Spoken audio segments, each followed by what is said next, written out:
Hey everybody, Mr. Curran here, and today we're going to be doing our lesson a bit of a different way today. What we're going to be looking at today is rotations, and specifically degree rotations. And to use this, we're going to be using my robot mouse friend here that I borrowed from my 3-year-old after she went to bed already. Now, what robot mouse is going to show us is it's going to show us how rotation works.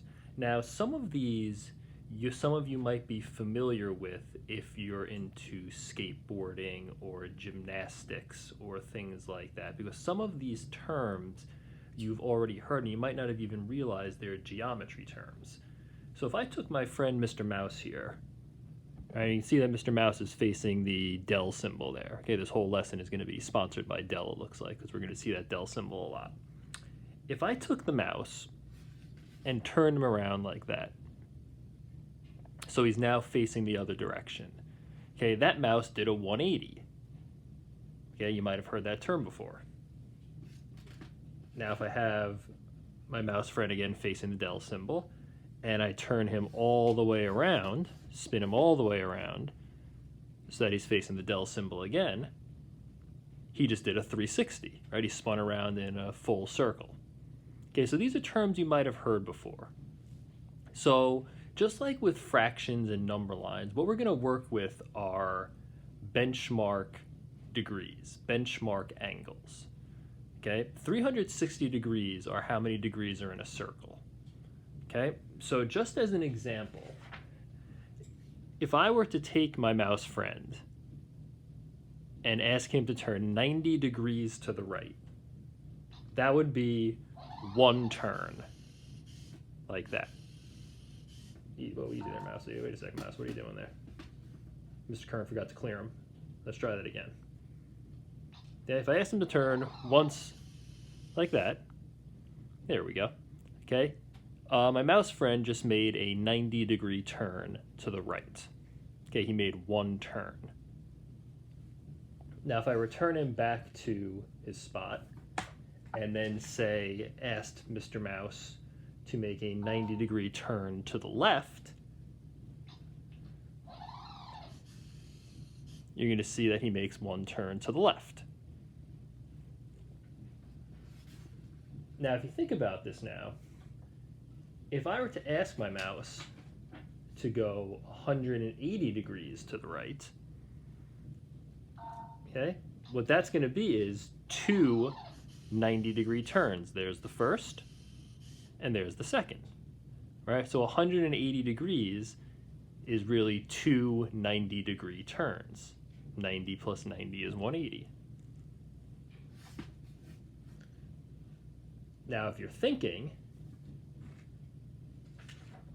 here's our next one. Now, what do you think 270 degrees might look like? Okay, well, if we kind of think about it, that is three 90-degree turns. So if I tell Mr. Robot Mouse to make three turns, he's going to go 90 degrees, 180 degrees, 270 degrees. Okay, and then finally, if I had him once again starting facing off the Dell sign, okay, and asked him to go 360 degrees, okay, that's going to be a full turn. So as you watch, he should end up facing exactly where he started for a 360-degree turn. Again, facing back towards that Dell sign. Okay, so the main markers, the main benchmarks that you have to focus on are 90, 180, 270, and 360. And again, depending on what direction you go in, 90, 180, 270, 360. If you were going to the left, 90, 180, 270, 360. Okay, so all of those things kind of show how rotation happens in a circle. Okay, so just as an example, we'll throw another one out there. Say I wanted to go 270 degrees to the left. Okay, so think about it. How many left turns would I have to make to go 270 degrees? if each one is 90? Well, the answer is going to be 3. So I'm going to go 3 turns. Okay, and Mr. Mouse is going to go 90 degrees, 180 degrees, and 270 degrees. Okay, so this shows you how rotation works. And again, we're looking at those benchmark degrees: 90 degrees, 180 degrees, 270 degrees, and 360 degrees.